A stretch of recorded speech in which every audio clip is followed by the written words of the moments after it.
Se supone que ya tendría que estar transmitiendo por mi Facebook Live. No. Bueno, solo déjenme arreglar esto, por favor. Descartar publicación, a ver. ¿Estás o no estás? Ahora sí. Ahora sí. Para poner pública, editar privacidad, público, como cualquiera. Bueno. Ok. Bien, ahora sí. Así que cámara no va a haber el día de hoy. Hemos tenido problemas. Don Frederick, ¿cómo está? Bienvenido a Veo Ocultas. ¿Qué tal? ¿Cómo va la vaina? ¿Todo bien? Todo bien, gracias a Dios. Estamos listos ya. Y no me quita esto. Ah, no, es que no es este que tengo que quitar. Es esta. Ahora sí. Bueno, ahí está los 10 mandamientos de la ley. Yo le puse el título, los 10 mandamientos, le había puesto su lado crístico y herramienta para la humanidad. Y puse en la descripción del video, puse lo siguiente, vamos a ver acá. En la descripción del video puse los 10 mandamientos y su lado crístico y luego y herramienta para la humanidad. Puse esto y espero que por aquí vayamos, don Frederick. Esto es lo que entendí. Veremos un lado poco inusual y más profundo de lo que esto simboliza para la mente del hombre y su lado jurídico como herramienta de salvaguarda para la humanidad entera, dada al pueblo de Israel.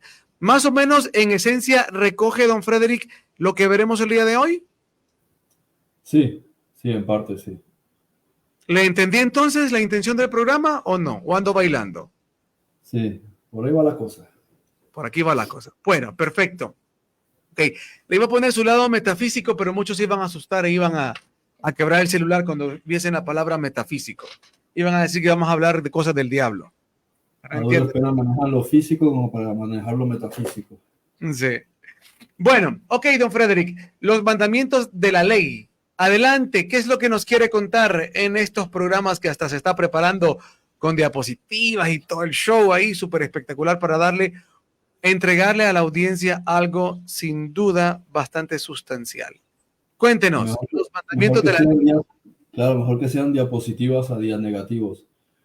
Mira, la cuestión importante es, escucho desde, no sé, desde que era adolescente cuando escucho estos debates que tienen los protestantes, los testigos de Jehová, los mormones, todos esos ortodoxos, etcétera, y hasta los propios judíos cuando hablan de la ley, pero lo desconectan de la naturaleza propia de la definición.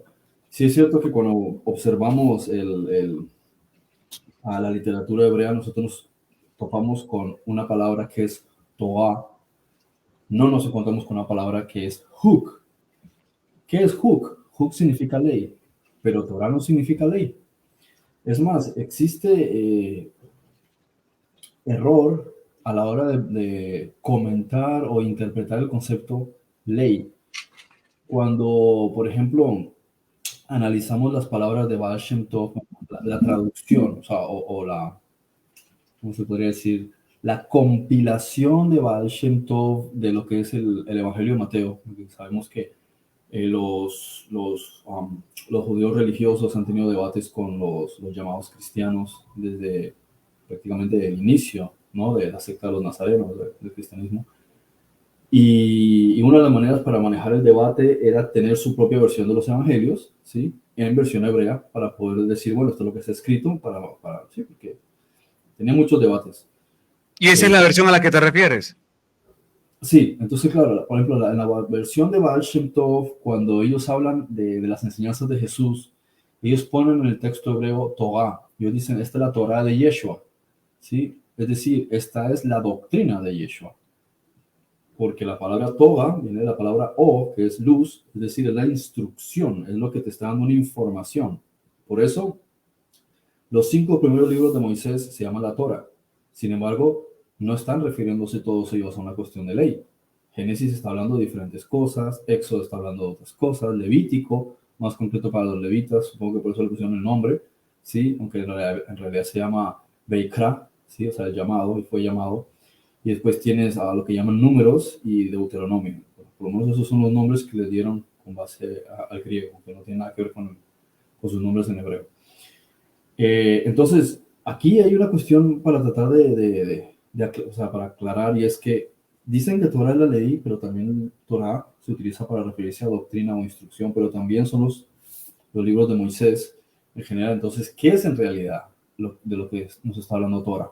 ¿Sí? Torah es la información estructural para, o sea, que sienta las bases para el pueblo de Israel, y es toda la doctrina inicial o todas las bases de la enseñanza que se dio.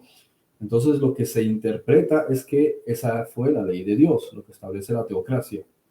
Ok, déjame Pero, hacerte una pregunta por ahí, tratar de ordenar esto porque eso es sumamente importante y esencial. Ir despacio, pasito a pasito con eso que vienes diciendo. Generalmente, sí, cuando se habla de la ley de Dios, cuando ya sean adventistas o sean judíos mesiánicos, insisten constantemente en respetar la Torá, en respetar la ley de Dios, en respetar las leyes de Dios. Y esto que estás diciendo es importante porque ¿quién se pregunta entonces cuando se habla de la ley de Dios, la Torá, los mandamientos? ¿Quién se pregunta o quién se hace esta pregunta o interrogante? ¿Qué tiene que ver Génesis con lo escrito en Números, con lo escrito en Levítico? ¿Qué tiene que ver? Si Génesis es un relato de eventos, se puede llamar de alguna manera. Entonces, ¿por qué encierran la Torá dentro de todo esto? Y es aquí donde voy despacio, pasito a pasito. Tú ya nos vienes explicando lo que Torá como tal significa, pero que realmente se ha tomado como que la palabra significa la ley de Dios y vendrían confusiones, porque entonces, ¿qué tiene que ver el Éxodo también con esto? Sí, tenemos Génesis, Éxodo, Levítico, Números y Deuteronomio. Es cierto que en todo eso hay, digámoslo así, expresiones de muchas de las formas o puesta en práctica de la ley, de las diferentes normativas, llamémoslo así. Pero si somos justos, cuando vemos el episodio del pueblo de Israel en Egipto, no vemos nada de eso. Cuando vemos el Génesis, no vemos nada de eso. Entonces, sí quiero hacer un énfasis y detenerme así despacito, aunque vuelvas a repetir, despacito, despacito con eso, porque vámonos a otra observación, si cabe también la misma. Cuando se habla de ley y dicen, por ejemplo, es que debemos de respetar el sábado, debemos respetar la Torá, pero es que también tenemos los 10 mandamientos y tenemos luego las normativas. Entonces, ¿a qué se refieren? Porque la gente dice, o muchos mesiánicos dicen, es que tenemos que respetar las fiestas. Bueno, pero las fiestas no están como parte de los 10 mandamientos. Sí, pero es parte de la ley. Sí, pero no estaban en Génesis. Entonces, ¿por qué meten Génesis dentro de la Torá? Yo no estoy tratando de, o sea, el enfoque que quiero dar es que comprendamos bien qué significa cada palabra, porque hablar de Torá y decir como ley, pero es que Torá, Génesis incluye lo que llaman Torá, pero en Génesis no hay mandamientos más que fructifíquense, más que varón y hembra los hizo, si alguien quiere llamar que esos son mandamientos. Porque vendría otra pregunta, ¿son esos también mandamientos? El fructifíquense y les dijo fructifíquense y les dijo varón y hembra los formó. ¿Son esos mandamientos o son esas también de las normativas que son parte de las 613? Hagámonos esta pregunta para ordenarnos, porque tendemos a los conceptos a generalizarlos y es ahí donde nos meten los goles muchas veces. ¿O no, Frederick? sí, así es. Y como digo, llevo diciendo ya un tiempo, es importante entender cómo funciona la ley cuando vamos al sistema judicial para poder comprender de lo que estamos hablando. Por ejemplo, hay cuestiones, digamos, hablando en términos de España, que según el Código Penal están considerados administrativos o digamos, dentro de la ley, son administrativos y hay otros que son penales. Un ejemplo muy típico, ¿no? Lo que es en España el consumo de cannabis, ¿no? Entonces una persona puede tener 3 gramos en su bolsillo o puede tener, no me acuerdo cuánto es el máximo que puede tener, ¿no? Si lo coge un retén la policía. Entonces, dicen, si es una cantidad hasta X, ¿sí? Es una cuestión administrativa. Si es una cantidad a partir de de cierta cantidad de gramos que tienen, que posesiona la persona, entonces ya es una cuestión penal. En Sí, consecuencia, o Freddy, diríamos, por ejemplo, perdón, o un ejemplo todavía más claro, la ley de tránsito te puede tener situaciones penales o situaciones administrativas. Una persona se pasó, no sé, no lleva el cinturón, bueno, mire, vaya, pague esta multa. Pero si la persona mató a alguien en el trayecto de la carretera, si se comprueba su negligencia, entonces ya pasa a una cuestión penal. exacto. Exacto, Adelante. ese es exacto, uno de los buenos ejemplos de todo esto. Encontramos que hay leyes para las cuestiones que tienen que ver con tráfico y leyes que tienen que ver con infinidad de cosas. Y lo importante es entender, o sea, estamos hablando de la cultura hebrea, pero si nos vamos al propio concepto de la ley, ¿sí? La definición va a resultar mucho más fácil de entenderlo. Y lo que estamos hablando precisamente es un claro caso de ello. La palabra ley, ¿qué significa? Sí, o sea, si nos vamos, digamos, a la raíz etimológica del término, pues, se remonta a la cultura, ¿cómo se dice? Lo proto-indoeuropeo o el indoeuropeo, que se refería a un ritual. ¿Sí? Básicamente, todo el sistema judicial en cualquier país es una forma de ritual, es una forma de culto. Pero ¿Cómo más allá así? ¿Cómo así, perdona? ¿Cómo que así una forma? todos la estructura de un lenguaje parte a través de una serie de códigos, que son las palabras, las definiciones, su uso, su estructura. Esto es lo que se llama gramática cuántica. Entonces tú coges las palabras y las estructuras en una manera específica y cada palabra son unos códigos y cada palabra tiene a su vez ciertas letras, todas tienen una estructura, forman una sintaxis, ¿sí? En consecuencia, cada línea también sigue un código. Originalmente era así. Ya hoy día todo eso ya pasa a otro cuento con toda esta modificación del sistema judicial y lo que es la ley. Entonces, originalmente, ¿en qué consistía la ley?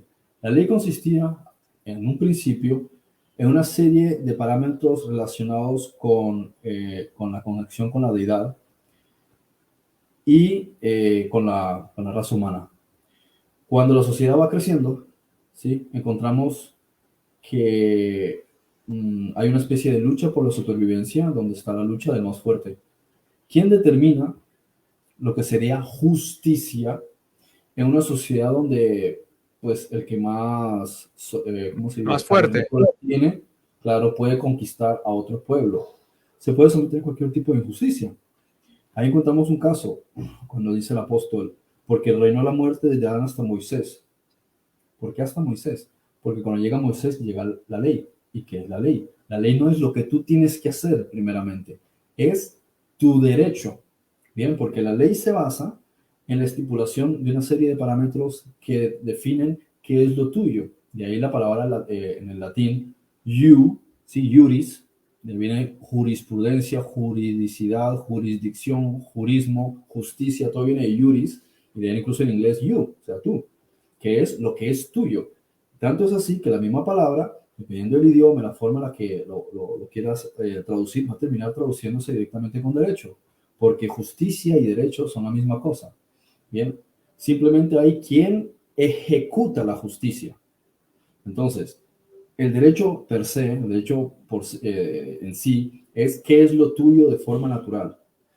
Y lo que se traduce o que se define como extensión del mismo, que es la justicia, es que se lleve a cabo. Así que podríamos pensar, bueno, ¿y qué relación tiene entonces con la ley? Porque los mandamientos te dicen no puedes, no puedes, no puedes, no puedes, no puedes. ¿Sí?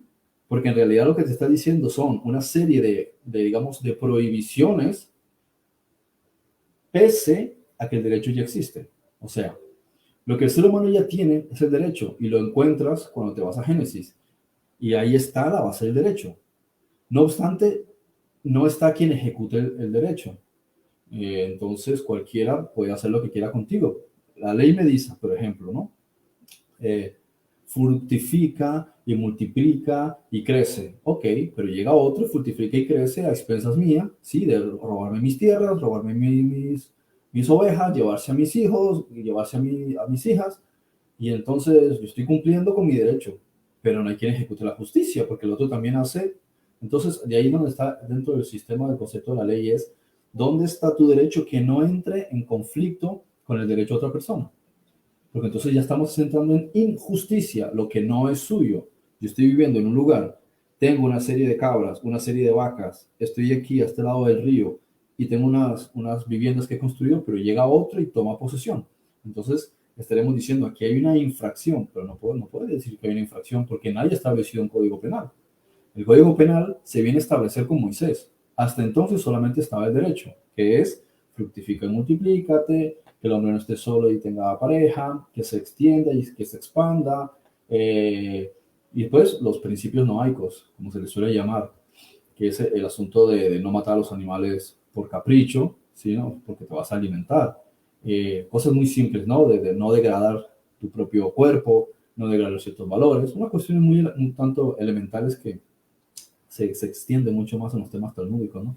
La ¿Los Midrash. temas qué? Talmúdicos. Sí, en el Talmud y estas opiniones de los rabinos, sí, de lo que es la Midrash, la Halajá, etc. Pero esto Eh, ¿qué sí, tiene sí. que ver eso con el origen de lo que estamos platicando? Que Solo. precisamente aquí tenemos la distinción entre derecho y ley. Entonces, lo primero es, yo tengo unos derechos. El asunto es quién ejerce la justicia para que a mí se me apliquen esos derechos. Y eso es lo que encuentras a lo largo de todos los libros de la Biblia. Es decir, Ahora, el ser también humano se tiene dice unos que, derechos, pero sí, no hay quien ejecute la justicia. sí, no sé si antes o después de la instrucción que se le da a Moisés, estaba ¿cómo se llama? La ley del ojo por ojo, ¿cómo se llamaba? Se me escapa el nombre ahorita, tan famoso, hombre. ¿Talión? La- ¿Ah? ¿La ley Sí, del talión? la ley del talión, sí, la del ojo por ojo, pero sí, correcto. Esto antecede a lo que se le entrega a Moisés. Sí, sí, de hecho por eso existen algunas historias antiguas donde cuando un animal mataba a una persona, iba al pueblo y cazaba al animal y lo mataba. Hoy día podrías decir, hombre, si hubo un accidente y el animal mató a una persona, es un animal, o sea, ¿qué le vas a ir? No, el animal cometió asesinato, el animal tiene que ser sacrificado. ¿Bien? Y pasa en algunos lugares también con un perro, mató a un niño, Claro, pues el perro es sacrificado. Y es una cuestión de principio cómo del propio derecho, cómo se imponía. Y fíjate, Abraham también lo hizo. Y le dijo, Señor, ayúdame para hacer justicia. Y lo buscas también con otros, con los amalecitas. Porque yo he tenido algunas discusiones con algunas personas que se pueden a calumniar a Yahweh, a Jehová. Y dicen, pero ¿por qué esto con los amalecitas y que dice que mata a todo el mundo? Sí, pero párate a mirar cómo es la historia. Hoy día existe también la justicia. Una persona es violada y él no dice, me violaron, hombre, ven, discúlpate. No, discúlpate no. Hay un tribunal, se ejecuta la justicia y se dice, esta persona va a estar 15 años de cárcel. Sí, en algunos países musulmanes a lo mejor son más extremos, ¿no? En el sentido de que le hacen alguna amputación. O un ladrón, por ejemplo, en la ley Sharia le cortan la mano. Eso es ley Sharia y está establecido, principalmente que algunos países son semilaicos o laicos, eh, y no aplican necesariamente sus principios de la ley Sharia. Pero sí hay cosas que están establecidas dentro de sus leyes. Y la ley de Moisés, hablando en términos de todo lo que es el sistema judicial, tenía 10 mandamientos, que eran las prohibiciones, y tenía su razón de ser. Luego tenía unas normativas que son en realidad instrucciones, ¿sí?, sobre la vida cotidiana, pero que tenían que cumplirse porque eran parte del sistema judicial. Y luego hay cuestiones que eran para los levitas relativas a la forma en la que se llevaba a cabo el ritual de cuestiones litúrgicas. Entonces lo vas a hacer de esta manera, te vas a lavar las manos de esta forma, te vas a meter 3 veces al día dentro del agua, estarás descalzo, sí, pero hay un nivel, ¿sí?, de, digamos, de respuesta cuando tú incumples una norma u otra norma. Por ejemplo, en algunos casos, dependiendo y si estamos hablando de una infracción que tiene que ver con los levitas, si es una infracción del pueblo, si es una violación a los 10 mandamientos, entonces la respuesta la ejecutarían los jueces. Ellos verían la magnitud del delito, por así decirlo, o de la infracción. Por eso algunas personas decían, hombre, hubo un asesinato, pero cuando comprueban bien resulta que no fue homicidio, fue accidental. Entonces, claro, te vas a la ley y la ley dice no asesinarás, no te dice no matarás, eso es un error. Entonces, considerando eso, no puedes aplicar la pena máxima porque el tipo no asesinó con alevosía. No obstante, tampoco se puedes quedar con los brazos cruzados porque hubo personas perjudicadas. Entonces, por un lado, dependiendo de las circunstancias del individuo, vas a pagar un dote o vas a pagar una indemnización a la esposa, a la familia, ¿sí? Y también dependiendo de las circunstancias, quedas desterrado. Desterrado quiere decir que vas a estar en una zona con personas que están más o menos apenados por lo mismo, pero no tienes pena de cárcel, ¿sí? No se te va a apedrear, es decir, se evalúan las circunstancias. O sea, no puedes quedar absuelto porque hubo víctimas. Entonces se ejecuta la justicia. Pero tampoco te pueden condenar llevado a un nivel extremo porque dices, es que no fue mi culpa, fue un accidente. Y eso es lo importante que hay que aclarar en todo este asunto de lo que era la ley en sí. Ok, Que no tiene nada sí, que ver, perdón, que no tiene nada que ver desde el punto de vista que es la perspectiva religiosa occidental, que es ofendes a Dios, ¿sí? Como si un Dios se fuese a sí. ofender. Si yo tiro una piedra para arriba y me cae en la cabeza, ¿se ofende Dios o el que se lleva el agravio soy yo? En consecuencia, son cuestiones que son relativas al hombre en función del hombre. Por eso, el hombre, siendo el eje central de la sociedad, la ley se establece por el beneficio del hombre. Lo que pasa es que en los últimos 150 años las leyes han ido cambiando, especialmente en el mundo occidental, para dar mayor, o sea, para quitarle al ser humano su derecho natural y darle unos privilegios o llamémosle derechos a una estructura artificial llamada el Estado. Entonces, y el Estado me refiero a todo lo que son corporaciones, y eso especialmente con la lucha por los derechos de los negros, entre comillas, ¿sí? Que en realidad fue todo también una farsa, pero lo que querían era decir, hombre, pues si cualquier persona tiene derechos, cualquier persona, ¿sí? Entraría en esa estructura. Y al final, con la palabra persona, introdujeron diferentes elementos. Está la persona legal, está la persona corporativa, pues personas hay. Entonces, ¿qué hacen? Ahora las corporaciones son consideradas personas. Y por tanto, son aplicables otro tipo de estructuras de ley. Pero cuando te Ok, paras a ver, en realidad lo que se está dando es una mayor cobertura y derechos a las corporaciones, mientras a los seres humanos de carne y hueso se les tratan de quitar sus derechos. Entonces ahí ok, vemos el cambio del sistema judicial. muy bien. Entonces, para ir recapitulando, podríamos también estratificar esas mismas. Es que a mí me encantaría primero ordenar y llamarles o darles el nombre que mejor corresponda, porque decir propiamente, usar la palabra ley, por ejemplo, a lo que tenía que ver con el manejo de los alimentos, de los animales, de lo que se va a comer, de lo que no se va a comer, etcétera. No sé si cabe esto dentro del concepto de la palabra ley. Yo quisiera dejar bien claro esta cuestión, si lo que llaman Torah, aunque se vuelva a repetir, si lo que llaman Torah realmente es el equivalente a la mejor traducción de la palabra ley, lo que voy entendiendo es que no.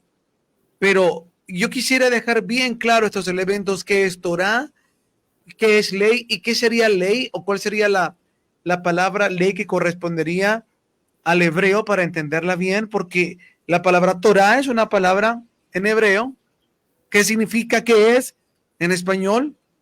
¿Qué es la ley Sí, como tal? ¿Qué son las normativas? Si son también parte de ley. Ese tipo de cosas. Yo creo que quede eso bien selladito para pasar a esto que está espectacular, lo que ya no muestra la primera diapositiva y después de esto hacerte otra pregunta. Pero quiero dejar bien claro, ¿qué es ley?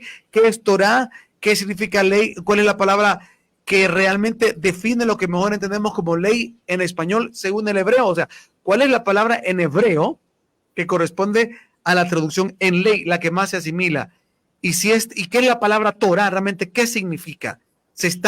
¿Hay una mala interpretación, mal uso al decir Torah es lo mismo que ley? Ese tipo de cosas quedó que bien claro, esos tres conceptos, sí, esas tres ideas. es ambiguo y lleva a confusión, porque la palabra ley en hebreo es huk. Lo que Torah quiere significar, o sea, lo que Torah significa es doctrina o instrucción. Doctrina o Entonces, instrucción.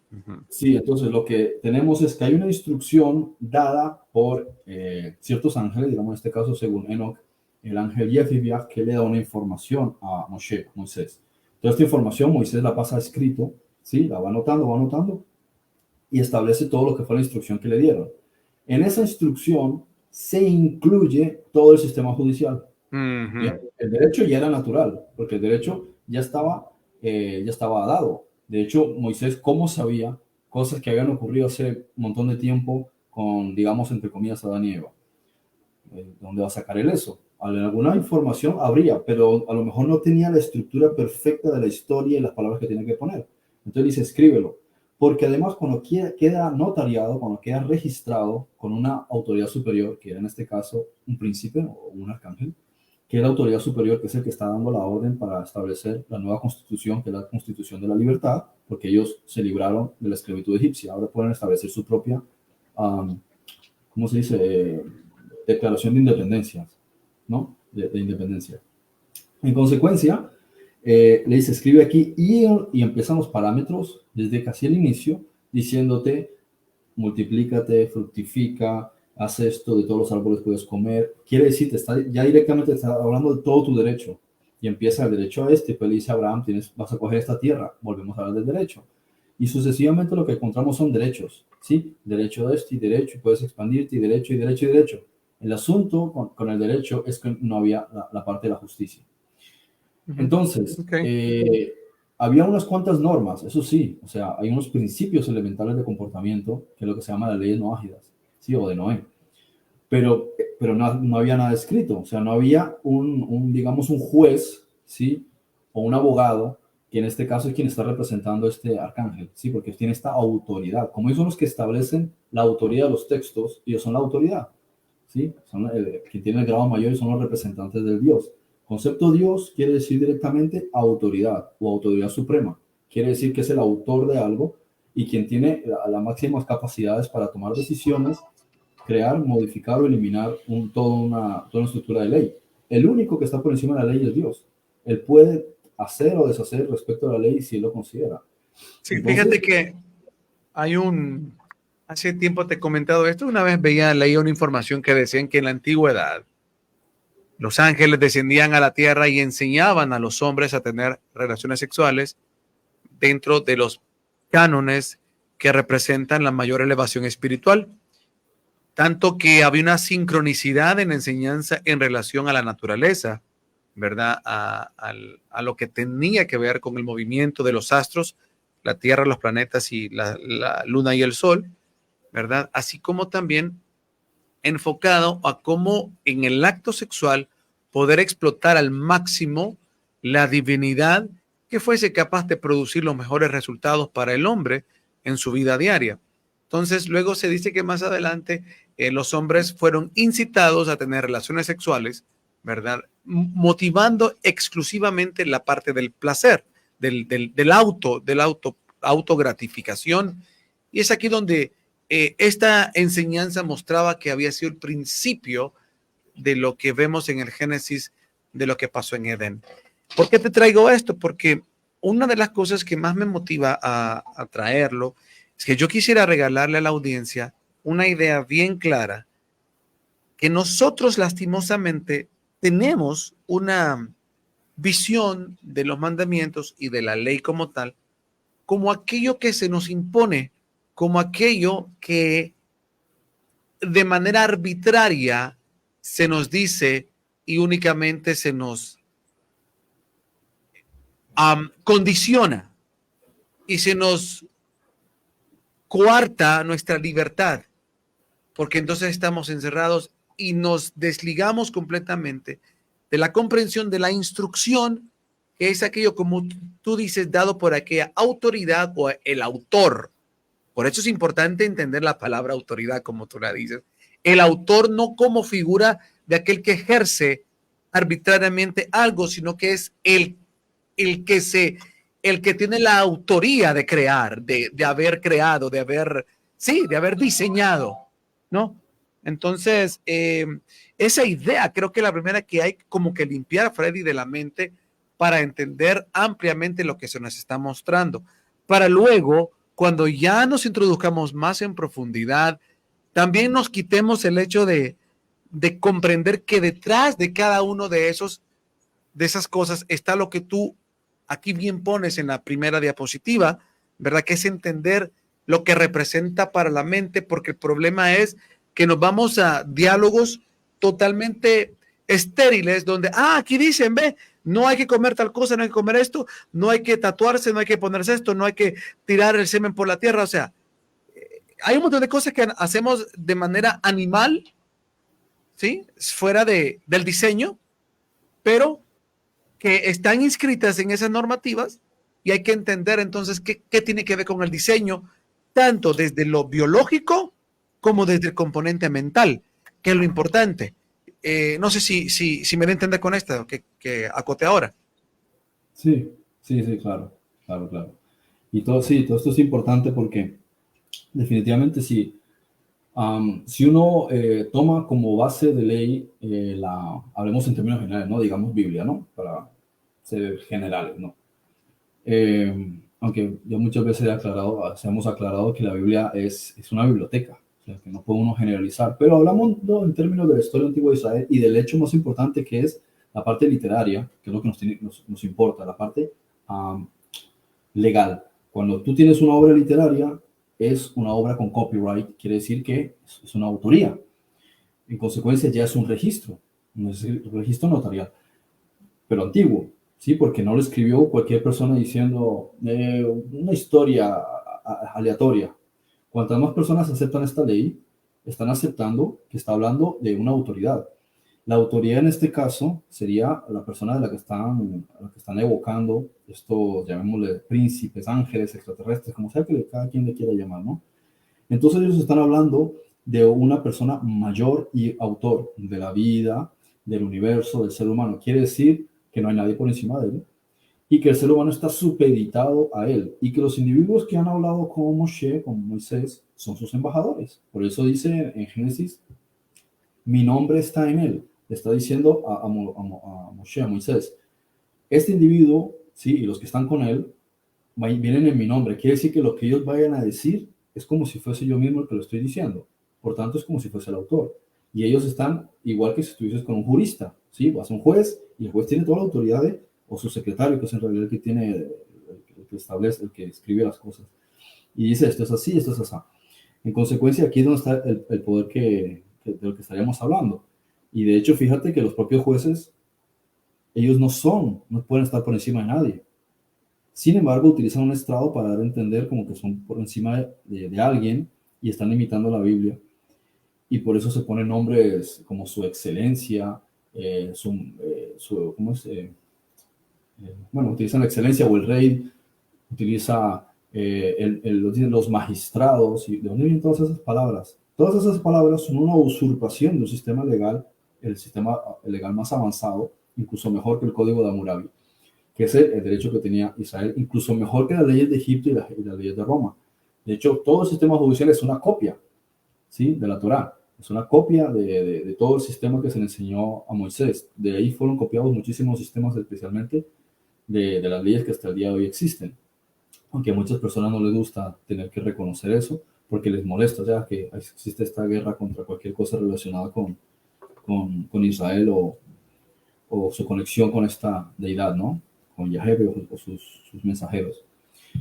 ¿Qué más Ok, iba a decir? mira, sí, no, esto, Sí. yo creo que ahorita que te venía escuchando, yo creo, no sé si esto que voy a concluir realmente sería como una manera bien estructurada de definir la palabra Torah, pero con lo que vienes diciendo, yo mis palabras podría concluir y dar este concepto y decir que Torah es la instrucción que contiene elementos que ayuden al hombre a preservarse como ente creado por Dios que pueda desarrollarse bajo sus principios del diseño y también la penalización, o mejor dicho, las consecuencias o lo que llamaríamos los karmas, los efectos que se producen al violar, ir en contra del diseño o la naturaleza.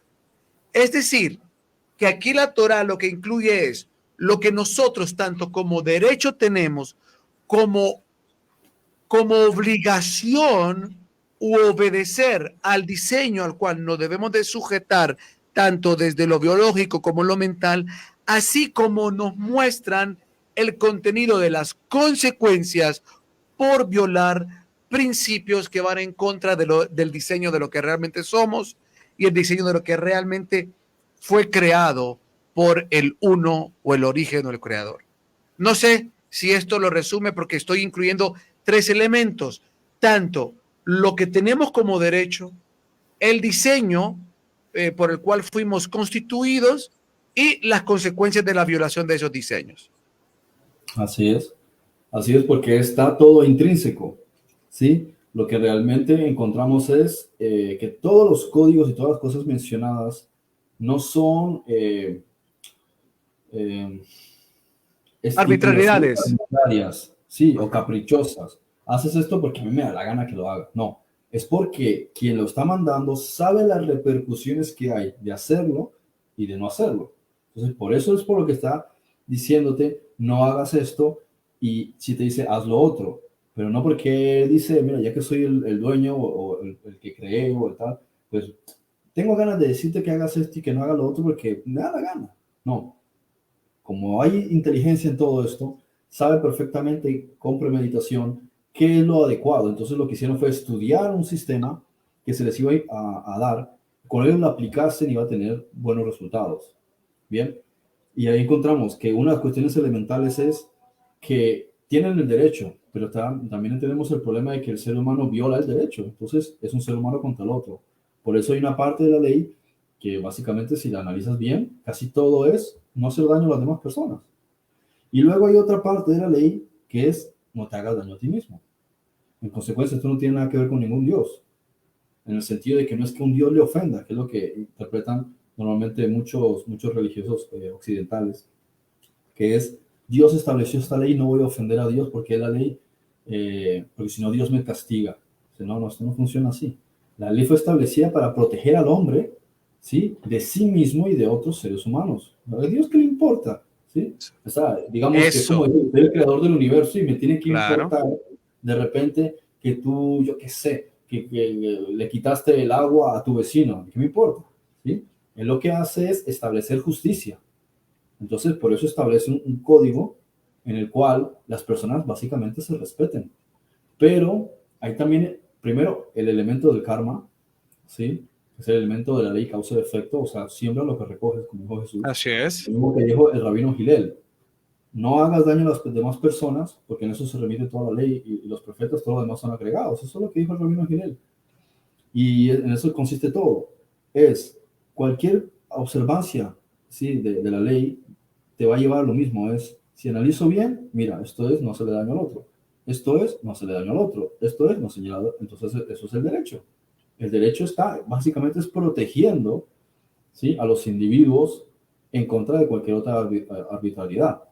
Pero también está protegiendo al individuo sobre sí mismo. Y todo el conjunto está protegiendo al propio pueblo. Porque si observamos bien, el pueblo de Israel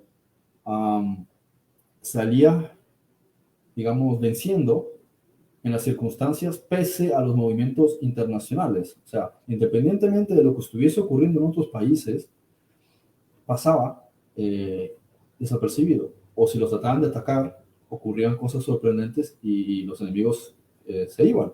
¿Sí? No obstante, cuando ellos se salían de toda esta estructura, ya no estaban protegidos por el derecho. Y como no tienes derechos, pues no se ejerce la justicia. No es porque se enfadase, que me han indignado y ahora voy a permitir. Ese es el lenguaje que utiliza el escritor. ¿Sí? El escritor, cualquier persona tiene sus modismos, tiene sus comportamientos, tiene su personalidad. Y el escritor a veces escribe las cosas, tiene una información y él escribe las cosas en función de sus creencias y su manera de ver las cosas. Y a veces también quiere meter miedo, como pasa con la religión. Entonces, tienen esta idea y lo han tenido los israelitas a lo largo del tiempo antiguo y hasta el día de hoy, de este Dios furioso, porque es el concepto que tienen de la Vengativo. mitología. Sí, claro, es el concepto que tienen de la mitología. Claro. porque no lo aplican según la perspectiva adecuada, que es decir, sencillamente es que es la ley del universo. Si tú te ciñes a la ley, habrá justicia. ¿Por qué? Porque independientemente de que su ejército esté acampado en el planeta Mercurio, si hay una violación de la ley, dado que están protegidos por el sistema judicial, ellos ejercen la justicia, entonces viajan y te protegen. Eso, Pero fíjate mientras que ahí, no te ciñas a la justicia, no pueden protegerte porque te están violando la ley. fíjate que ahí donde yo quiero hacer un stop porque creo que es un enlace bastante importante de una pregunta crucial dentro de todo este análisis del final de los tiempos y también de la cuestión que tiene que ver con nosotros. Y ese el hecho siguiente. Muchos dicen que dejemos de buscar Mesías y dejemos de pensar que otros van a hacer lo que nos toca hacer a nosotros. Entonces, hablan de que el cambio planetario se va a producir por nosotros mismos cuando nosotros mismos, pues, provoquemos ese cambio. Por eso se invita tanto a que generemos el cambio desde nosotros mismos, desde nuestro interior. Entonces, algunos hablan y dicen, ¿verdad?, que esa enseñanza del regreso de Jesús es una manipulación porque de estar entregando nuestra energía a una deidad, a un Dios que es el que va a venir a cambiarnos las cosas en el planeta, eso es un error, que el cambio se va a dar por nosotros.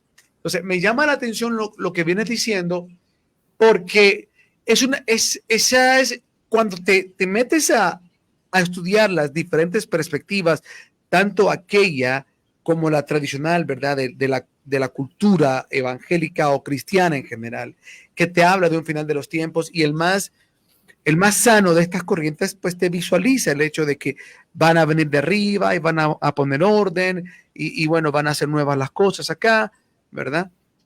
Pero están nosotros, como te dije, que contradicen y dicen, no, eso no hay ningún regreso de Jesús. Lo que significa esa segunda venida de Cristo es el salto cuántico que va a dar la humanidad y es cuando entramos a esa nueva dimensión porque se logró una masa crítica tal que se logró el cambio. Entonces yo a veces pensando y digo, ok, acá hay dos perspectivas que parece que están opuestas, pero yo las pongo a conciliar la una con la otra, tratando de llegar a un punto de equilibrio y a dar el peso que cada una tiene. Y en esto que tú estás diciendo, me parece que es lo mismo que al final yo he concluido, que al final lo que se llama el regreso de Jesús y que van a intervenir, porque cuando visualizas esto es que vienen de arriba, intervienen, ¿sí? Y dicen que van a meter a Satanás y al falso profeta, que lo van a echar, lo van a encarcelar por 1000 años y ves todo este drama que se va a desarrollar y uno dice, bueno, pero entonces no somos nosotros los que generamos el cambio, es de arriba que intervienen, pero ahí me pongo a pensar, bueno, es que intervienen porque se logró una masa crítica que despertó en conciencia que sería el símbolo de lo que tú estás diciendo. Son aquellos que empezaron a cumplir la ley y entonces el derecho aplica para que de arriba vengan, ahora entramos. No sé si me entiendes lo que quiero decir. Es como considerar estas dos visiones. Ok, no es que lo que se llama la segunda venida o el regreso de Jesús es arbitrario porque dicen, ya Jesús dice, ya quiero entrar. No, es porque yo lo veo así. Se logra una masa crítica de conciencia, que sería lo mismo de lo que tú dices, el pueblo de Israel se sujetaba a la Torá, ¿sí? Entonces tenían el derecho que desde arriba los auxiliaran. ¿Sería algo así similar con ver esto al final de los tiempos? Es así, es que las dos cosas no están separadas, simplemente son dos puntos de vista que, como dice en el curso de Milagros, es una confusión de niveles. Sencillamente estás viendo las cosas desde dos ópticas distintas, con dos lenguajes diferentes, pero no quiere decir que las cosas sean distintas. Es lo mismo, pero dicho de formas diferentes. O sea, ¿Qué es es? el aporte de los dos. Es tanto lo que hacemos desde acá y es tanto lo que tenemos como derecho que hacemos que desde arriba se actúe. Así es. Las cosas ocurren en un plano físico y ocurren en un plano no físico, que es, uno lo llaman espiritual, otro lo llaman metafísico, da igual en qué idioma lo quieras decir o qué vocabulario quieras utilizar. En consecuencia, lo que tenía en ese entonces, que es lo que estás diciendo tú, lo que tenía el pueblo de Israel en aquel entonces es lo mismo que tiene el pueblo de Israel hoy. ¿Qué es lo que tiene? El apoyo en oración de cristianos de todas partes del mundo. Sí, lo están apoyando. ¿En qué se ciñen Israel y los judíos y demás para el mantenimiento de Israel? ¿Por qué Israel se mantiene ahí pese a que está rodeado de países que han querido destruirlo? Porque se ciña a unos elementos. Lógico, no tiene nada que ver con el hecho de la corrupción política y los sionistas masones y los intereses del Papa y los jesuitas. Eso es otro tema, pero se aprovechan de eso. ¿Sí? Es como quien dice, sabemos que papá va a venir a protegerlos, pues sigamos haciendo las nuestras, ¿sí? Hasta que consigamos, a ver si conseguimos por dónde salirnos con las nuestras. Pero lo que saben, y precisamente de eso se aprovechan también corruptos, ¿sí? De la política, decir, bueno, como sabemos que los van a proteger porque nos están ayudando esto, los cristianos, los judíos están orando, tenemos aquí una masa crítica protegiéndonos, así que yo puedo hacer lo que me dé la gana. Sí, esa es la trampa con la que algunos de ellos juegan y que es de lo que muchos también se quejan y tienen parte de razón, del hecho de cómo se aprovechan algunos, ¿sí? En ciertas cúpulas de los partidos políticos para salirse con las suyas, porque ellos hacen su corrupción, pero como saben que hay cristianos orando por Israel, que hay judíos orando por Israel y que hay un país como los Estados Unidos apoyando a Israel, entonces dicen, bueno, aquí está, nos están ayudando. Sí, pero eso es una estrategia que les está sirviendo y les ha servido durante un tiempo jugar con, Sí. con esa baraja. Y es ¿Sí? por eso que en el Apocalipsis aparece y dice, ¿no? ¿Hasta cuándo vas a vengar la sangre de los nuestros? Es ese reclamo que tú dices que hasta cierta manera parece justo, pero es que realmente desde arriba saben qué es lo que están, es como decir desde arriba, ¿no? Ok, tranquilos, cálmense que yo necesito que aún despierten más. Yo sé hasta qué punto es el óptimo cuando ingresamos, algo así. Me estoy refiriendo más al hecho, por ejemplo, de la situación en Israel. O sea, cómo se mantiene Israel. Sí, pero haciendo un Israel paralelo, no lo han haciendo un destruido. paralelo, haciendo un Claro. paralelo nada más, haciendo un paralelo, no literalmente. Me refiero al hecho que se parece mucho a lo que aparece en Apocalipsis cuando dicen, ¿hasta cuándo vas a vengar la sangre de los nuestros? Y le dicen, esperes un poco más. Es como, o sea, yo con eso que está diciendo, yo lo extrapolo y digo, se parece como un ejemplo de lo que sucede acá, como que nos están diciendo, ¿verdad? Al ver, cuando uno va despertando y va viendo tanta corrupción, pero ¿por qué? ¿Por qué? Y tendrá esa injusticia. Y tú dices, ¿pero hasta cuándo? Entonces, pero cuando entiendes realmente que al final esto que está pasando en el planeta te ayudó a ti a despertar, te ayudó a ti a ser más fuerte, te ayudó a ti a madurar, desde arriba saben que a otros también eso les va a ayudar y les va a ajustar para despertar. Entonces, no sé, yo así lo veo. Es como el hecho de decir, aunque uno mire que realmente es injusto, desde arriba saben, tienen ese conocimiento que nosotros no lo tenemos tan espectacular para saber en qué tiempo se entra y por qué se entra, aunque para nosotros sea injusto. Claro, claro. Y aquí hay una muy importante, yo creo que nunca lo había mencionado, ahora que estás diciendo eso. Cuando uno lee en las cartas de Pablo que se habla de la fe de Abraham, ¿sí? ¿Qué es la fe de Abraham sino su conciencia? ¿Sí? Su capacidad de Sí, conciencia a través de esa comprensión tomar las decisiones que tomaba. El mundo está adquiriendo un mayor despertar de conciencia. No obstante, no conoce su derecho, no conoce el aspecto de la ley. Lentamente algunos lo van comprendiendo, pero no están conectados con lo que estamos hablando, con este tema de lo que fue escrito por Moisés. Lo están consiguiendo por otras vías. Por eso dice, a Abraham le fue contado por justicia, su fe. Y esto es lo que está ocurriendo aquí. El despertar de conciencia es lo que está contando por justicia, no el hecho de que conozcan la ley, porque la están aplicando con sus acciones, como decía en otra parte de Pablo. Entonces, este despertar de conciencia es el que está pugnando con el levantamiento del nuevo orden mundial Illuminati. Y eso es lo que cuenta como justicia. ¿Por qué?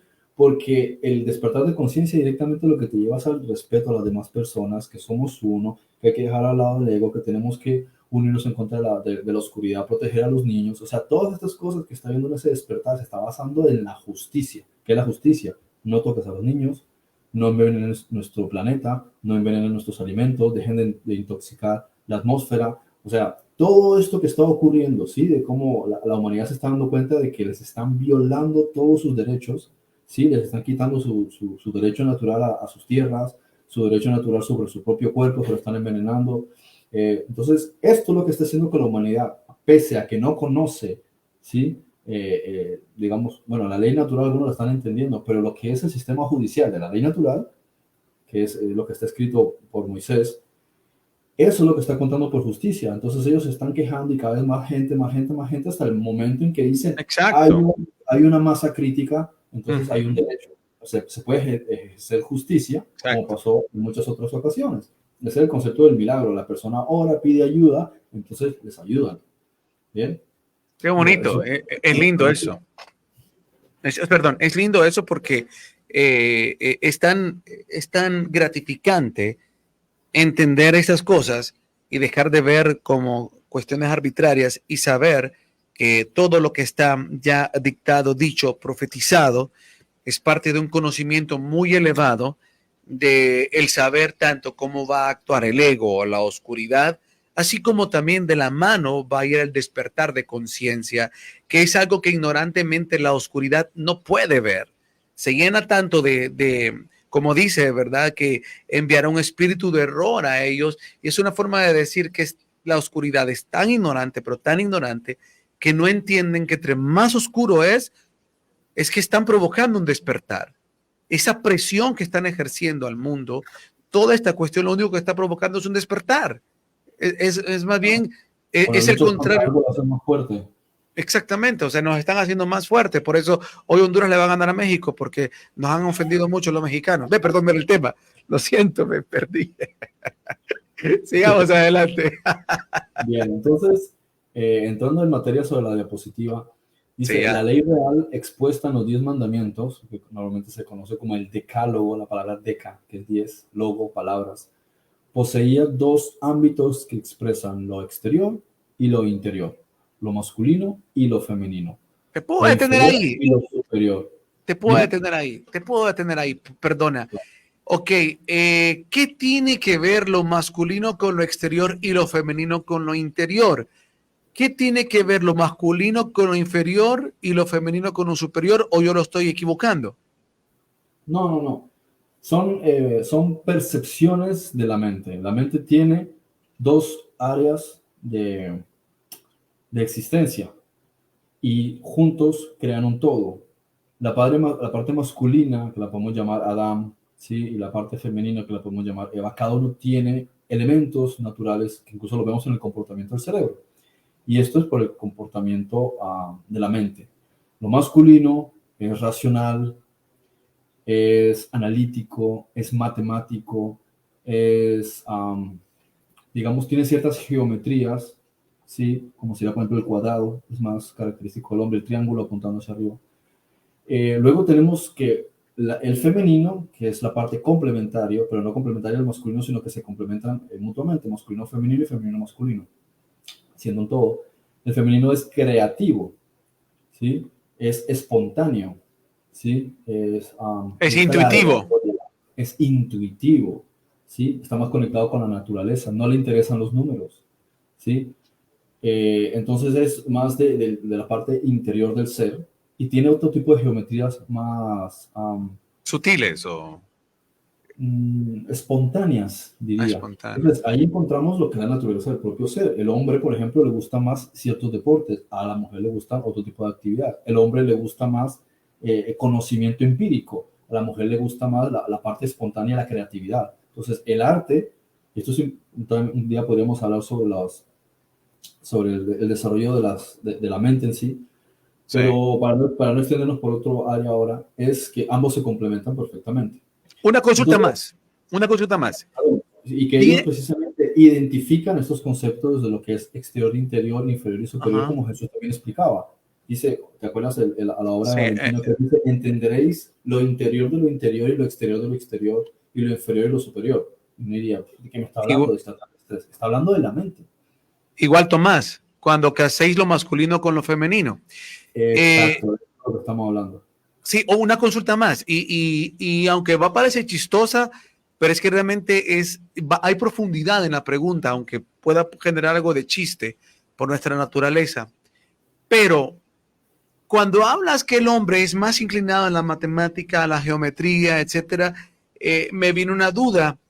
Eh, ¿Qué tiene que ver eso con que el hombre sea tan dado a írsele los ojos por ver el cuerpo de la mujer, porque no es el mismo efecto lo que la mujer tiene cuando ve el cuerpo del hombre que cuando el hombre ve el cuerpo de la mujer, cuando ves las curvas, cuando ves el tamaño de los pechos, el tamaño de la cintura o la forma de la cintura, de las nalgas, de las piernas, todo eso es geometría, todo eso es geometría. ¿Por qué tiene que ver esto que tú dices con esta relación del hombre y a dónde quiero ir? Más que a la pregunta carnal como tal, ¿verdad? Es entender por qué el hombre se fascina, o sea, más bien, más que pregunta, sería un razonamiento que estoy haciendo ahorita. Es que detrás de la parte vulgar de la mente del hombre corrupto, como la tenemos, es que hay un embelezamiento por lo geométrico. Hay algo limpio detrás de la suciedad de cómo lo vemos normalmente. Hay algo que detrás de esa forma sucia de ver las curvas de la mujer, que realmente hay una conexión divina que no llegamos a ella porque nos quedamos únicamente en la parte animal. No sé si me entiendes el comentario y la pregunta. No tiene nada de... A ver, mucho de esto tiene que ver con cuestiones culturales, ¿sí? Más que desde un punto de vista malo o bueno. El concepto de malo o bueno en realidad lo ha creado es el dogmatismo religioso. Si tú observas el comportamiento de las mujeres ante un hombre que le gusta la actividad física, ella también le va a mirar al hombre el abdominal, las abdominales, le va a mirar las nalgas, el tamaño y el volumen de la espalda, los hombros. Es porque depende también de una cuestión cultural. Tú ves las curvas que tienen las mujeres en Latinoamérica, no es lo mismo que en Europa. Entonces esto también genera ciertas tendencias. Y también están los hábitos, el comportamiento y lo que se le inculca a la persona. Por ejemplo, la altura de un hombre, ¿sí? Es similar a lo que para un hombre sería en una mujer, por ejemplo, el tamaño del pecho. ¿Por qué? Porque el tamaño de la altura, ¿sí? Y el tamaño de los hombros también tiene que ver con el instinto de protección, ¿sí? Pero bueno, podríamos entrar aquí a entrar mucho en énfasis, pero más bien es una cuestión cultural, aunque sí es cierto que hay una parte que tiene que ver, o una parte que prepondera desde el punto de vista de cómo se ha exagerado, ¿sí? O se han exagerado ciertos conceptos sobre la sexualización, digamos, ¿sí? De las cosas, pero en realidad Pero, no es tanto sí, en ese sentido. Más que todo claro, también por... pero hay algo, por ejemplo, no recuerdo ahorita cómo se llama esta figura geométrica eh, que le llaman que es la de la perfección.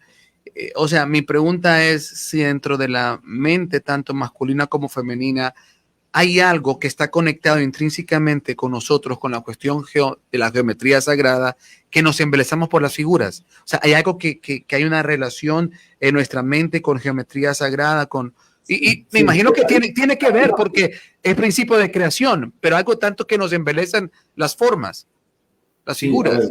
a ver, como estaba explicando respecto del comportamiento, cómo sería una reacción biológica de una mujer hacia un hombre, también, y solamente hablando desde el punto de vista biológico, porque también podríamos hablar de otro tipo de características también interesantes, pero no son a lo mejor lo primero en lo que te fijas.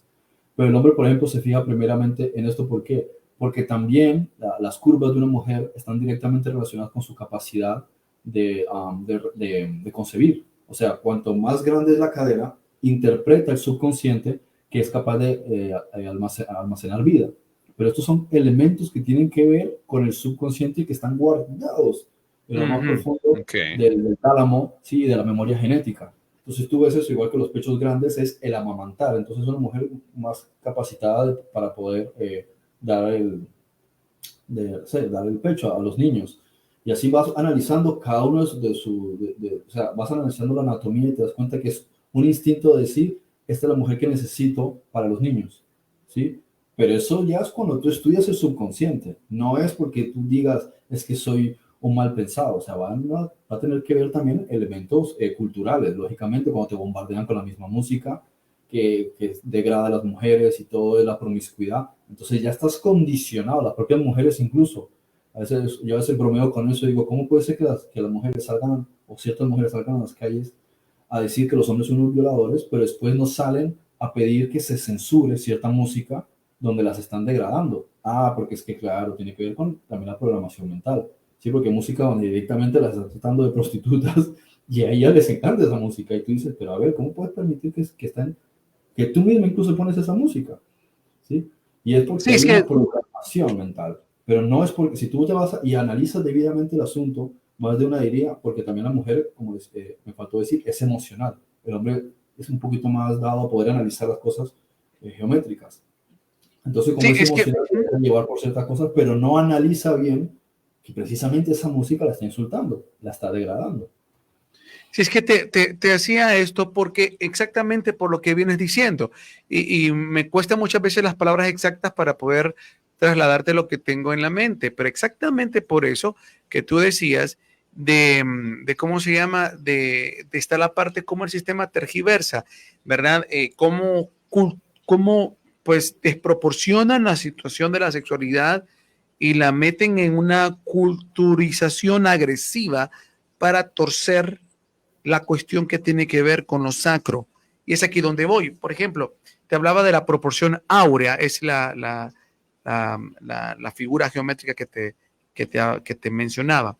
Entonces, ¿a dónde quiero ir con esto? Quizás pues no entenderán tanto a dónde quiero ir, pero es que es solo para demostrarles cómo el sistema oscuro sabe cómo prostituir y cómo mancillar lo sacro, prostituirlo y mostrarlo a nosotros con otra intención para que no seamos capaces de ver la belleza que realmente existe y que lo que debería ser algo sano, lo potencian o lo desvían a una situación que nos aleja totalmente de lo que debería ser algo más bien que nos una a lo divino. Y te decía esto porque, por ejemplo, a lo que venías acotando, yo a veces me pongo a pensar y veo, digo, ¿por qué tanto el hombre, hablando de nosotros, yo no puedo hablar por las mujeres, ¿por qué tanto con la figura, la forma, la curva, etcétera, cualquier cuestión? ¿Por qué tanto? ¿Por qué el hombre es tanto así con la forma del carro que no sé, que te incentiva más esta línea o esta caída, tanto que a uno, Esa entonces, mejora la simetría. Sí, ah, eso para mí es exacto, cierto, entonces, mejora la simetría. claro, entonces digo yo, eh, esta gente que conoce esta profundidad mística de las cuestiones de la geometría sagrada y son capaces de torcerla, es un componente inherente a nosotros el extasiarnos, el embelezarnos con las figuras, con la naturaleza, ¿verdad? Entonces, creo que aquí yo mismo tengo la respuesta, solo que no sabía cómo formularte la pregunta. Creo que Sí, yo sí, mismo pero estoy aterrizando. tiene mucho que ver la parte subconsciente, como digo, de Ajá, cómo el hombre observaría eso. Depende también de las exacto. necesidades funcionales de una persona, como cuando hacen bromas sobre muchachitas que salen con hombres que podrían ya estar más que jubilados. Y en realidad, ¿qué es? Es el comportamiento social. Lo que está viendo es una persona que está queriendo el instinto protector, ¿sí? Llevado a un nivel un tanto exagerado. Pero todo es respuesta al comportamiento y también las fases embrionarias, los primeros 18 meses después del embarazo, perdón, del parto, cómo creció, si tuvo más compañía del padre o de la madre, si los padres estaban separados, o sea, si hubo ausencia de ambos, si los padres estaban integrados o no, si se maltrataban o no, si abusaron de la persona cuando era pequeña, y digo especialmente desde el punto de vista sexual, ¿no? Muchas de estas cosas es lo que va estructurando el comportamiento de la persona, entonces va a tener una tendencia, ¿sí? Hacia esto, o va a tener una tendencia más hacia lo otro, pese a que a lo mejor biológicamente tenga otros instintos primordiales, pero va a imperar otra cosa. Por ejemplo, ¿qué vas a encontrar en una mujer después de cierta edad? Le va a seguir resultando, lógicamente, desde el punto de vista biológico y simétrico, el atractivo a un hombre, pero también va a pensar, ¿será que me puedes proteger? ¿Será que va a ser una carga para mí o yo soy una carga para él? ¿Será que realmente sí que va a querer responsabilizarse de niños y formar una familia? ¿Será que es un degenerado? ¿Será que es adicto al alcohol o a esto?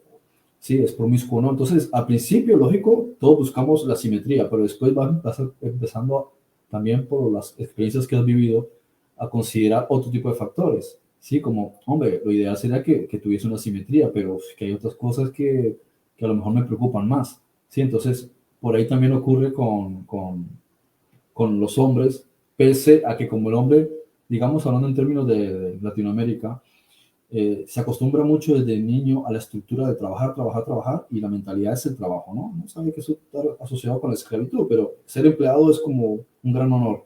Entonces, no se preocupa tanto por lo que una mujer le pueda aportar, porque él se lo aporta a sí mismo. Entonces dice, pues ya que me aporto esto, lo único que me falta es simetría.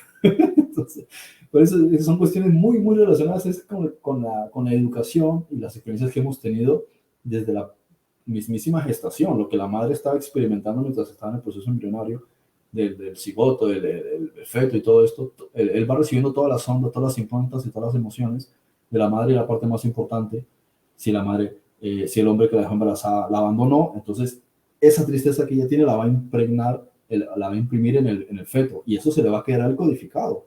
Aunque después le haga pensar que los hombres son buenos, que no se van a ir, a él le queda esa impronta. Y así sucesivamente, si se pone a llorar, si recibe maltrato, si la familia no la apoya y dice quién es el padre, ahora yo no lo reconozco, entonces no tiene el apoyo de su papá, que para ella es importante el papá, pero el papá no reconoce al niño, o sea, me refiero al papá de ella, que está embarazada, entonces para ella es un trauma, entonces el bebé recibe la impronta del shock que hay con el abuelo. Entonces, todas estas cosas es una combinación de elementos, Claro. ¿sí?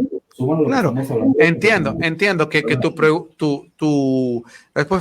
tu respuesta incluyó más variables de las que se deben de tener, y mi curiosidad era específicamente en la parte de la geometría, que creo que sí está, o sea, que es, solo que tú ampliaste muchísimo más el comentario, pero en resumen, sí es que yo ni sé ni cómo decirlo, pero así, a simple modo, siempre he pensado que también esta obsesión por las formas del cuerpo de la mujer, de un vehículo, de un, no sé, de lo que vayamos a crear, de un mueble.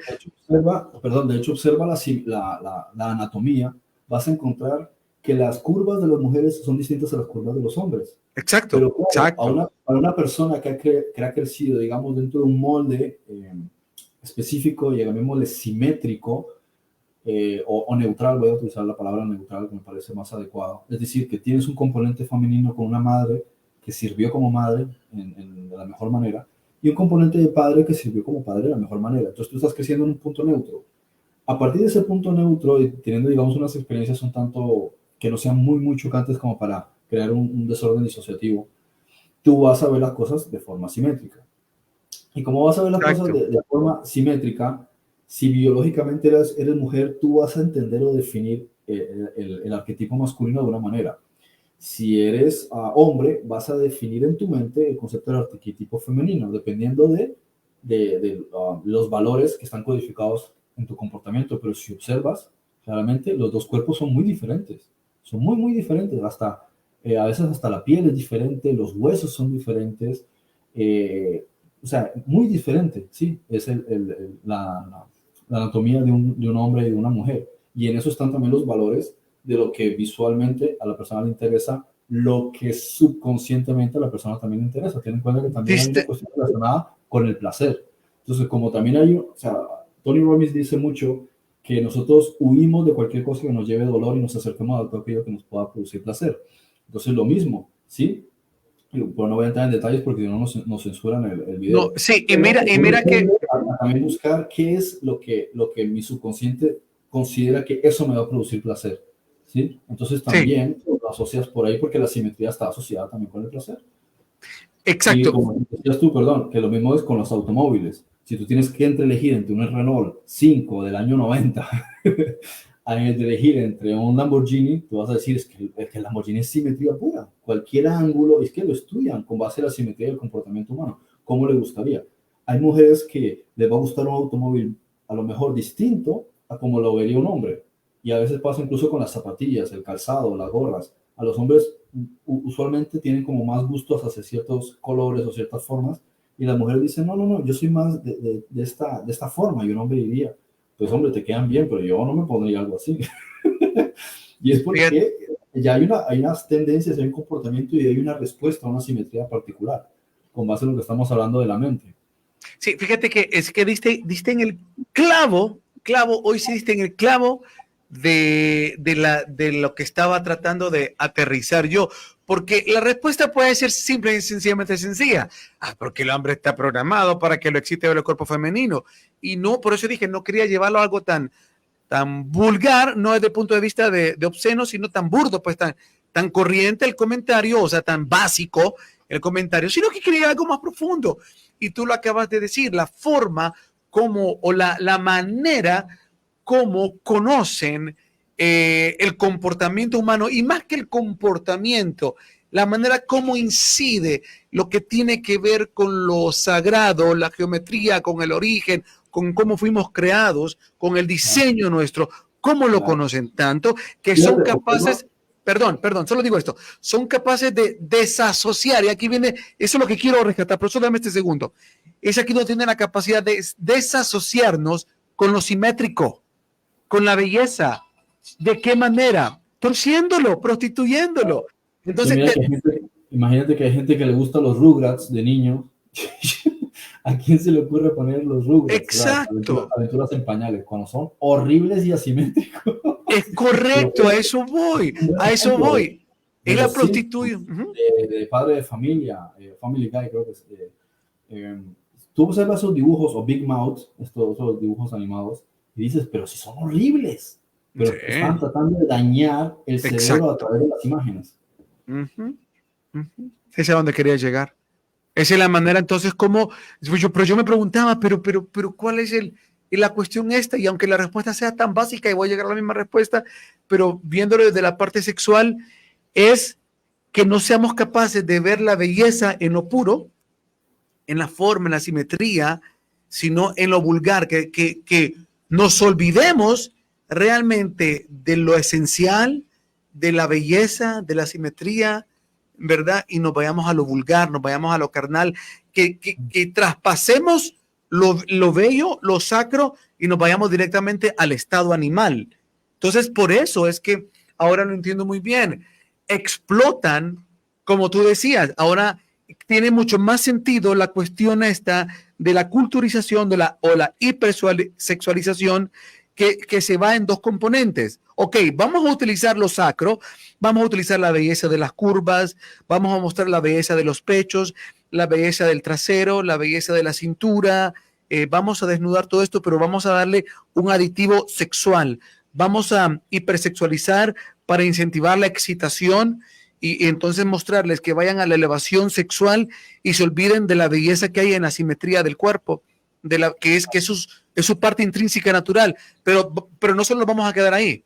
Si ahora vamos a destruir la parte de la simetría desde el punto de vista de que se olviden de lo simétrico y se enfoquen nada más en lo que les explota la sensación.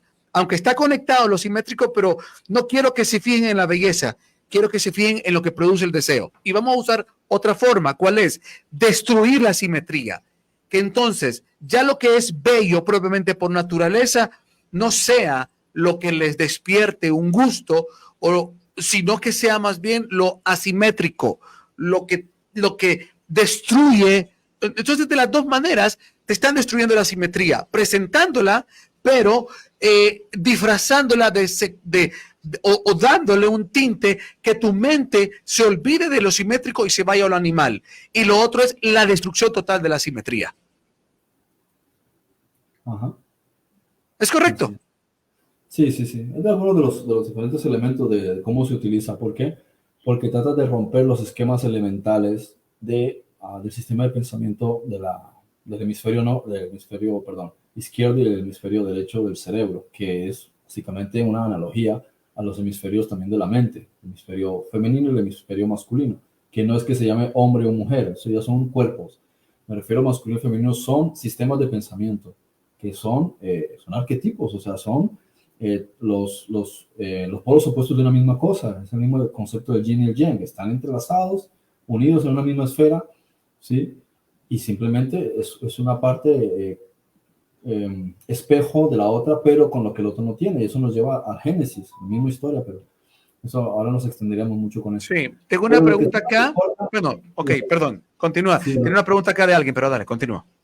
Lo que nos importa sobre esto es respecto de por qué Los 10 mandamientos se dice que estaban en 2 tablas, ¿sí?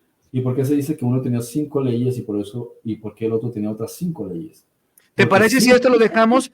Perdón, masculinos y 5 elementos femeninos. ¿te parece si esto lo dejamos para el programa de mañana? Porque el tiempo se nos va a ir y tengo preguntas y no quisiera que quede cortado esta parte tan esencial y lo volvemos a retomar la siguiente semana porque esto es muy bello lo que vas a decir y no quiero que quede cortado ya con esto de que nos quedan pocos minutos para cerrar el programa. Mejor quiero aprovecharlo para preguntas que tengo aquí dos y luego nos vamos al programa de la siguiente semana entrando con esta belleza de hoy. Esto va a estar bello entender por qué está, oiga bien, oiga qué hermoso esto, por qué estaba en 2 tablas cada, el decálogo de los 10 mandamientos. ¿Por qué en 2 tablas? Qué bonito como Frederick lo va a explicar la próxima semana. Entonces, por favor, Frederick, perdona que te he interrumpido, pero Okay. prefiero que sea así, porque es tan bello lo que vas a contar que no tiene tema para cortarlo.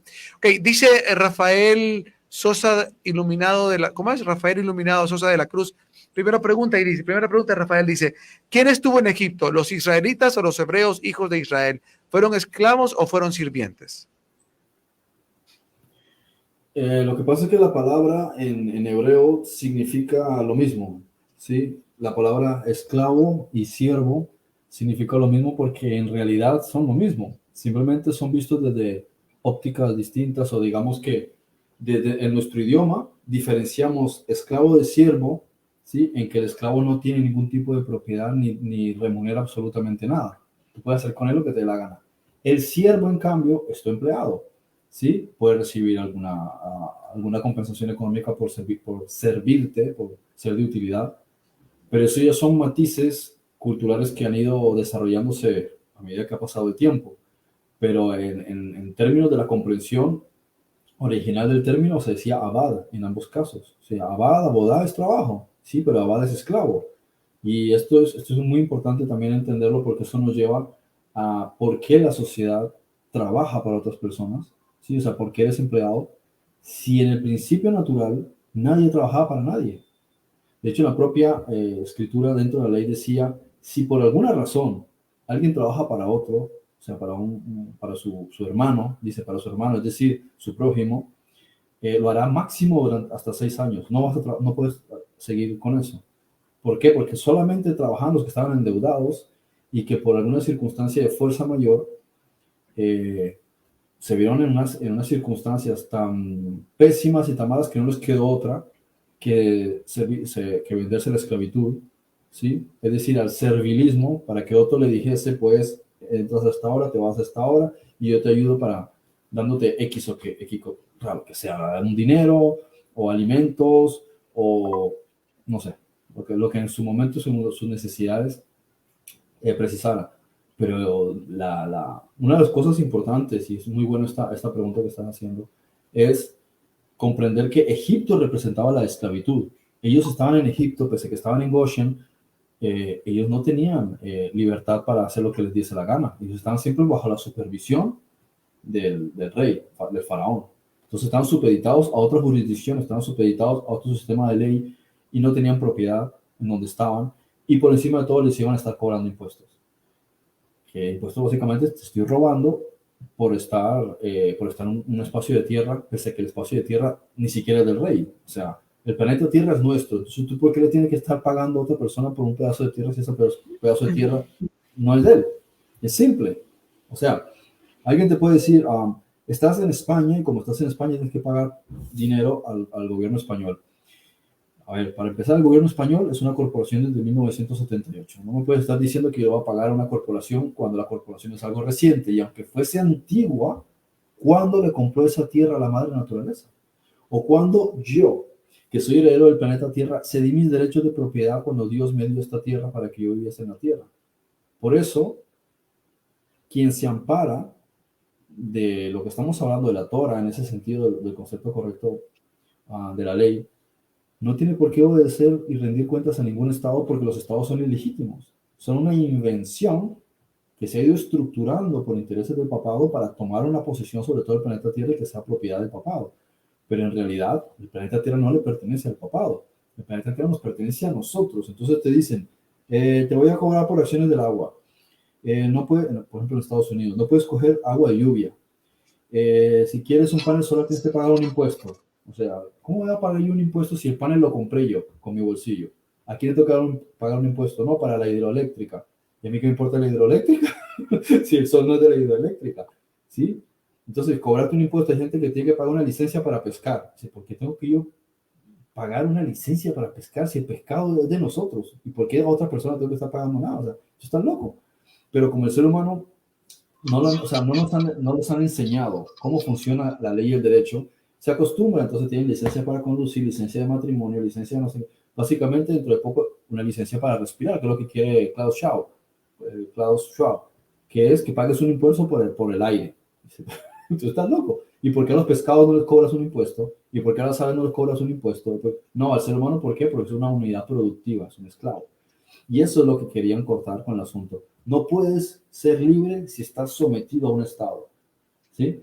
Entonces, la única manera de realmente poder ser libre como humano es conectándote con tu naturaleza. Tu naturaleza es Dios y la madre naturaleza. O sea, lo espiritual, que es lo que representa a Dios, y la madre naturaleza, que es el planeta. Pero no puedes hacerlo si estás sometido a una corporación, que es un Estado.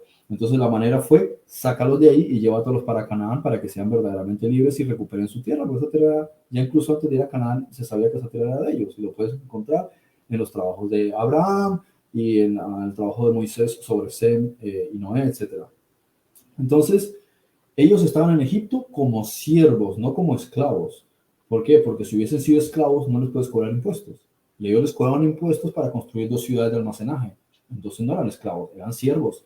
Y eran tantos siervos que empezaban cada vez más a cobrarles más impuestos. Entonces les sacaban más dinero y con tanto dinero que les sacaban construyeron 2 ciudades. Imagínate cuánta gente, o sea, el capital y la producción tan buena que tendrían como para que construyesen 2 ciudades a costa de lo que les sacaban a ellos de su producción. Mira cómo esos principios han traspasado el tiempo y los siglos y los milenios, que aquí en Honduras, cuando se empezaron a fundar las compañías bananeras, la palabra mínimo, la gente de Honduras sabe a qué me refiero cuando decimos mínimo, ¿verdad? Pero en otros países no saben. La palabra mínimo es un equivalente para nosotros de decir banano. Mínimo, le decimos al banano, le decimos mínimo. ¿Por qué? Porque cuando las compañías bananeras se establecen en Honduras, la manera de pagarles a ellos, ¿sabes con qué era? ¿Banano? Con bananos. Les pagaban con bananos. Como los romanos les Entonces, pagaban con sal. exacto, entonces les Con pagaban con pagaban con bananos. sal vino la palabra salario. Salario. Entonces, por eso, de ahí, y ese era el salario mínimo. Entonces, por eso a eso le llamaban mínimo. Y posteriormente, ya cuando viene la cuestión de la moneda, ¿qué es lo que hacen esta gente? Pues les pagan, ponen sus comisariatos, sus supermercados dentro de las plantas de producción para que la gente les dejara el dinero de su salario ahí. O sea, el sistema no cambia. Bueno, Sí, la eliminación del poder adquisitivo, porque están queriendo quitar a la gente el dinero y que sea dinero digital. Los soldados, por ejemplo, ¿cómo iban a tener capital? ¿Sí? Los soldados romanos, ¿cómo iban a tener capital y posesión muchos de ellos, como soldados rasos? Ya no digo los generales porque cobraban un buen dinero. Pero si les pagas en sal, ¿yo qué hago con la sal? Me toca ir a entrar al comercio y cambiarla por otras cosas. Pero como por propiedad, la sal no te sirve para nada, te sirve el dinero. Sí, se podemos decir así porque representa un poder adquisitivo. O sea, la gente que le están quitando el dinero real, que aún así también es otro artificio, pero digamos que social, en el mundo se entiende que tiene algún valor y se le están cobrando por un dinero digital que en realidad no es nada, porque solamente son números artificiales que en algún momento, después de la primera transacción, ya desaparecen, mientras el dinero físico sí pasa de una persona a otra y se mantiene, pese a que, si somos honestos, tampoco tiene valor, sino que tiene valor el oro.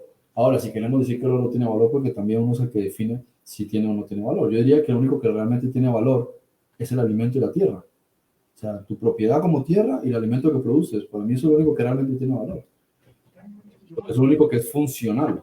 El oro no es funcional. Si te da hambre, no te puedes comer el oro. Perdona, que tengo que abrir la puerta. No sé hace cuánto te quedaste callado, pero tengo que una emergencia.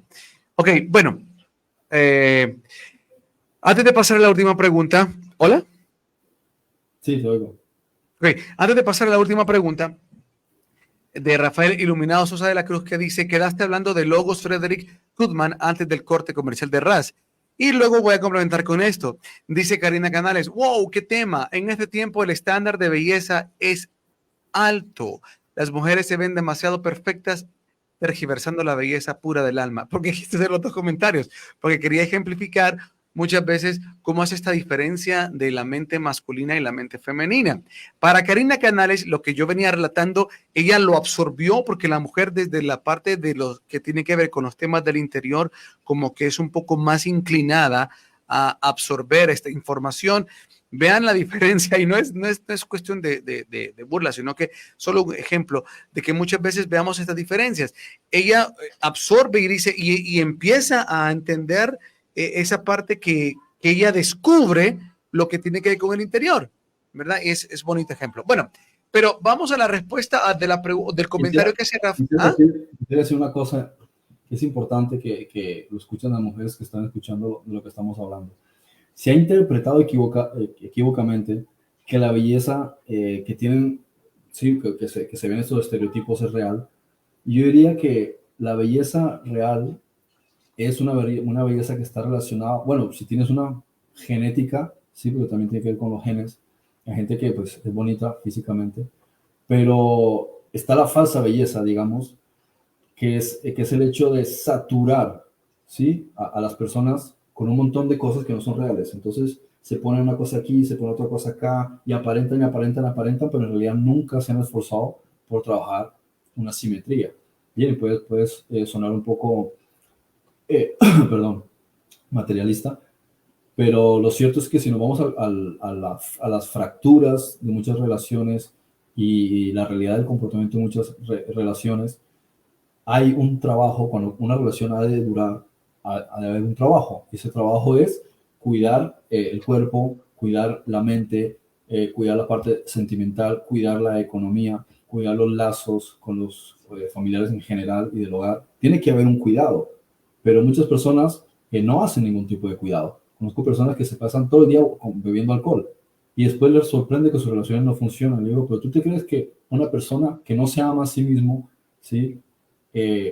A otra persona va a querer amarlo, ¿sí? Y lo mismo sí también pasa a muchas mujeres ahora, que se ponen un montón de cosas en la cara, se inyectan esto, se pegan un coso por aquí, se pintan todo. Entonces llega un momento en que tratas de disfrazar algo, puede que en una ocasión, 2, 3 o durante un tiempo, pero no estás trabajando en el hecho contextual de construir todo. Es decir, porque no te vas a un gimnasio, porque no mejoras tu alimentación, es decir, porque no hay un cúmulo de cosas para cuidarte y también cuidar la mente, ¿sí? También cuidar la psique, conocer cómo funciona el comportamiento psicológico de la propia mujer, cómo funciona el comportamiento psicológico del hombre. Cuando tú vas trabajando en diferentes áreas, te llenas de una belleza contextual, interior, exterior, y vas a atraer a tu vida a una persona que también está en esos mismos estándares. Ese tipo de relaciones tienen más fruto que una relación aparente, cuando de repente te levantas al día siguiente y las pestañas que tienen no es porque no tiene pestañas,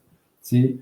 Y porque ¿me entiendes? A donde quiero ir, que hay un engaño social y también es cierto que empujan tanto con esto que hacen las mujeres también. Muchas mujeres se encuentran como en una especie de competencia y una frustración por no alcanzar esos estándares y dices que la belleza, pero si te paras a decir cuál belleza, miras eso que estás definiendo belleza y es una persona que en realidad no es. Si le quitas todo ese cuadro que se pintó y toda esa cosa que se puso encima y trajes caros y ángulos específicos para la fotografía, esa persona ni siquiera es, digamos, bonita. Y si buscas en su interior, esa persona no ha salido ni 2 libros en su vida, entonces no tiene, no ha construido nada en su interior, no ha construido nada en su exterior, es solamente una fachada. No, yo creo.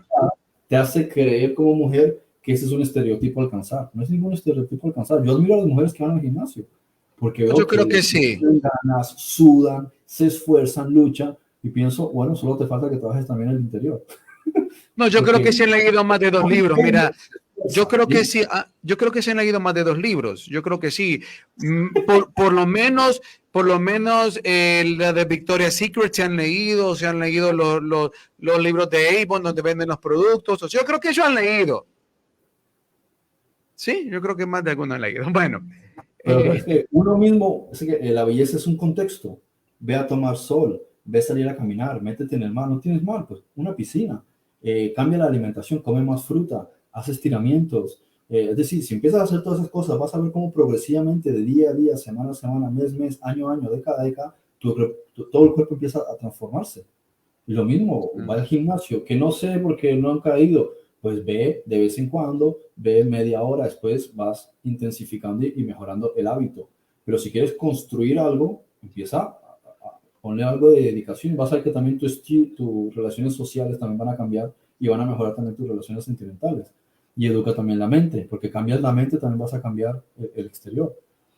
Sí, muy bien. Voy a la pregunta al comentario que hacía Rafael, donde dice, quedaste hablando de Logos Frederick, ya para cierre, de Logos Frederick Goodman, antes de comercial de Raz. Creo que se refiere a la parte esta donde hablábamos de la palabra el decálogo, ¿verdad? Donde también hay son dos palabras juntas, deca, 10 y logo, pues lo que proviene del logo, del principio creador, que me imagino que algo ibas a mencionar esto. ¿Qué relación hay entre deca y logos?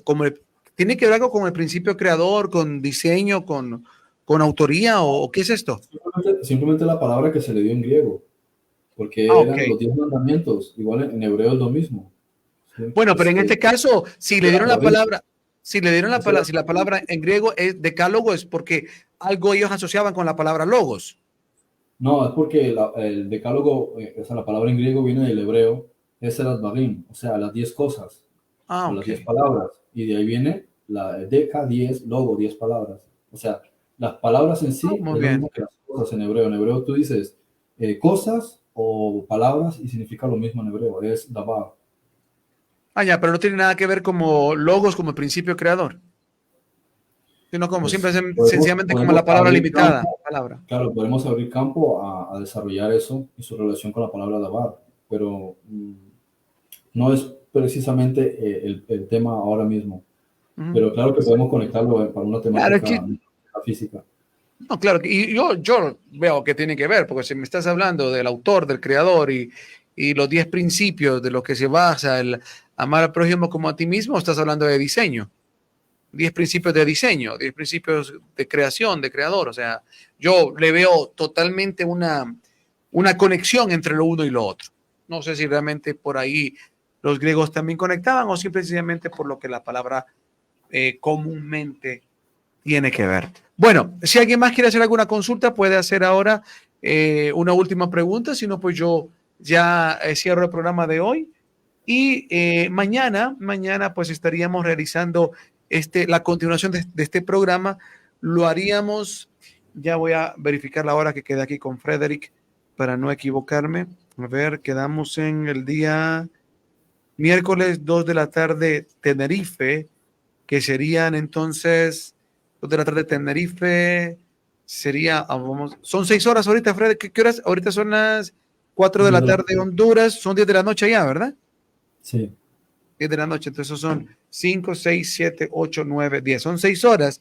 Y si hablamos entonces de 2 de la tarde, estamos hablando de las 8 de la mañana Honduras. A ver, 9, 10, 11, 12, 1, 2. Sí, 8 de la mañana de Honduras. Mañana continuamos con esta segunda parte del programa Los 10 Mandamientos, herramienta para la humanidad, y también su lado crístico, que no me cupo en la rotulación para poner todo esto. Pero es así, 10 Mandamientos, herramienta para la humanidad, y ese lado crístico, el lado profundo para el ser interior, lo que verdaderamente somos, el ser crístico, la imagen del Creador. Nos vamos, Frederick, gracias por acompañarnos. Muy bien, bendiciones. Bendiciones a todos. Espero que hayan disfrutado el tema, que lo puedan ver una y otra vez. Recomiéndanlo también para que más puedan ser beneficiados con información tan exclusiva. Y cuando me refiero a exclusiva, no desde el punto de vista egocéntrico, sino desde el punto de vista que son temas que comúnmente no los va a encontrar así por así y que está teniendo material bastante sustancial para su vida. Nos vamos. Bendiciones. Esto fue Ve Ocultas. Ve Ocultas.